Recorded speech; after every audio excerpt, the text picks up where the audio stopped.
More breaking developments coming in before I come across and have a conversation with Ajay Bagga. This is Brazilian President Lula da Silva has now issued a statement as is being published in the Brazilian press. He wants a special summit of the BRICS to be called to deal with what he says are US trade threats.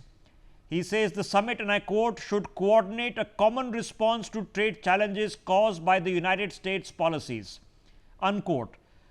This is after Lula da Silva has started a mechanism for imposing reciprocal tariffs on the United States after that country was also slapped with 50% tariffs, believe it or not. So that's a special summit of the BRICS could happen, who knows, in this current environment. Let's have this conversation and continue it with Ajay Bagga. Ajay Bagga, now we are a few days into the actual imposition of this 50% tariff. We don't know the internal mechanisms and how they play out in the US. The Congress could intervene, the Supreme Court could turn it down, but it doesn't look likely.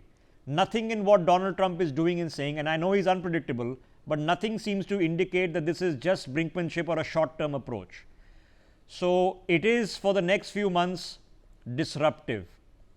So far, our economic numbers, GDP numbers, stock markets, everything seems to be going just fine. But as Sharad Kohli was pointing out, there is going to be, for those people doing direct business with the US, an immediate hit. Orders are on hold for sure. Now, how big is that hole going to be? Yeah, it's difficult right now to estimate. Three factors at work here. One, there has been a lot of front loading of shipment of goods. So you will not see the impact reported for the next couple of months. We will not really figure it out. Second, there are our exporters have been taking evasive measures already.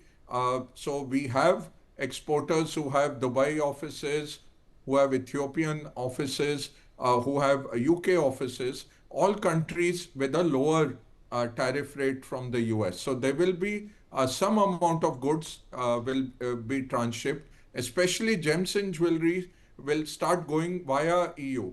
All our big producers of gems and jewelry have Antwerp offices as well. So the shipment will happen from Antwerp. So we should not get very much taken in by the headlines on this. We'll have to wait and watch on what exactly happens. Okay. Third, please finish your thought. Third big thing that will come into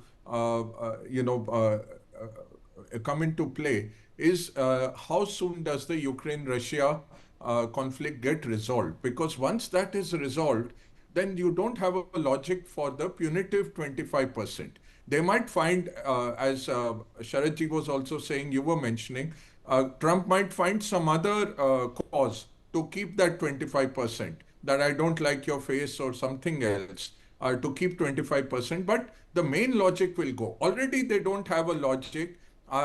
They can't justify putting tariffs on India when EU as a whole does higher trade with the Russians. Yes. If you look at EU trade with Central Asians, it has gone up 800% versus 2022. If you look at Turkey, if you look at China, the biggest player, China has a $235 billion total trade with the Russians. And you say, no, we are not, they've given a free pass to China till middle of November. Yes. So already. Yes, but that's because the Chinese have leverage, Mr. Bagga. They hold monopolies in stuff that the Americans want. For more such videos, subscribe to the Newsx YouTube channel, hit the bell icon.